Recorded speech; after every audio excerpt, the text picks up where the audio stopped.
देख रहे हैं न्यूज़ 7 हिंदी। राष्ट्र प्रथम।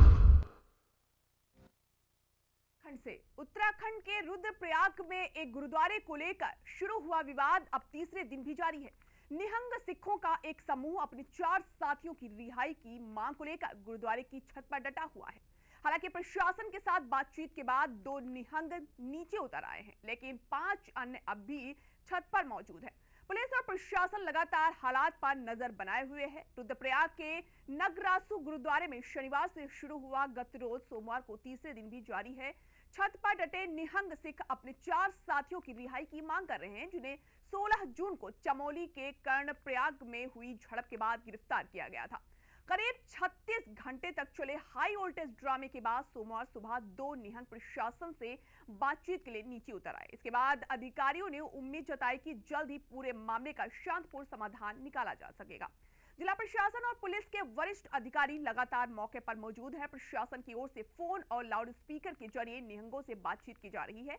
वहीं गुरुद्वारा प्रबंधन समिति भी मामले को सुलझाने में जुटी हुई है। दरअसल 16 जून को हेमकुंड साहिब से लौट रहे निहंगों और स्थानीय लोगों के बीच कर्णप्रयाग बाजार में पार्किंग को लेकर विवाद खड़ा हो गया था और आरोप है कि इस दौरान तलवारों से हमला किया गया, जिसमें कई स्थानीय लोग घायल हुए। इसी मामले में पंजाब के मोहाली निवासी 4 निहंगों को गिरफ्तार कर लिया गया था। गुरुद्वारा प्रबंधन का आरोप है कि निहंगों ने बड़ी संख्या में आने वाले प्रदर्शनकारियों के लिए कमरों की मांग की थी। मांग पूरी नहीं होने पर विवाद बढ़ गया और हालात तनावपूर्ण हो गए। हालांकि जिला प्रशासन ने साफ किया है कि गुरुद्वारे में किसी को बंधक नहीं बनाया गया है और वहां धार्मिक गतिविधियां सामान्य रूप से जारी हैं।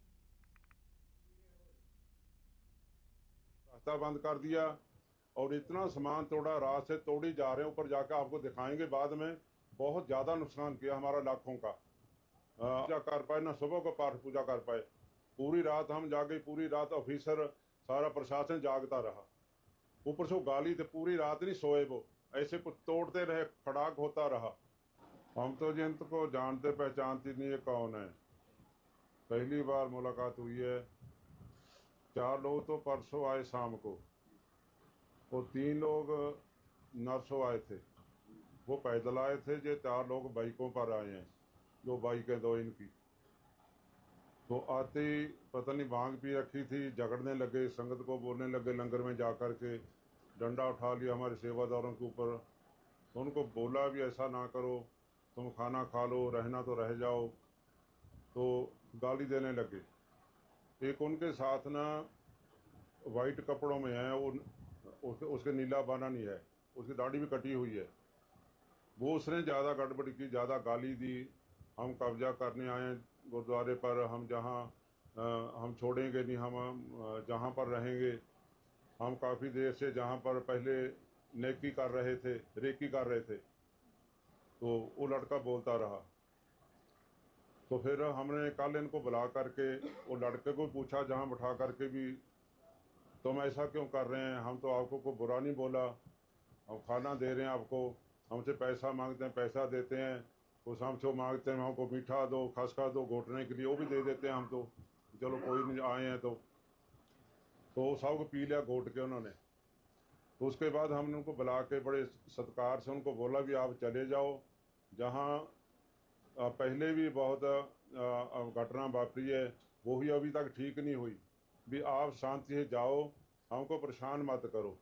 हम उसके जो हमारे डालते ना, ऐसे उसके सरोपा डाल दिया। जो मेन है उनका जगदीप सिंह है, तो उनको प्यार से बोला भी आप जाइए, माहौल ना ख़राब हो जाए। वो जहाँ से चले गए बाहर। ये लोग नरसों ऋषिकेश में भी गड़बड़ करके आए थे। आपको मालूम है, गुरुद्वारे के सामने पुलिस सेना का हुआ था, पुलिस ने पकड़े भी थे और एक की इन्होंने उंगली भी तोड़ दी थी। फिर पुलिस वालों ने छोड़ दिया इनको। ये जो ही लोग हैं, मूवी है हमारे पास, आपने देखी। जानकारी के मुताबिक निहंग सिख धर्म की एक पारंपरिक योद्धा परंपरा से जुड़े होते हैं। वे गुरु गोविंद सिंह की सैन्य विरासत के संरक्षक माने जाते हैं और पारंपरिक हथियारों के साथ रहने के लिए जाने जाते हैं।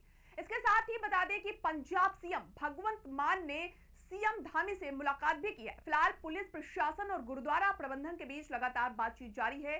सभी की नजर इस बात पर टिकी है कि छत पर मौजूद बाकी निहंग कब नीचे उतरेंगे और ये गतिरोध आखिर कब तक समाप्त होगा?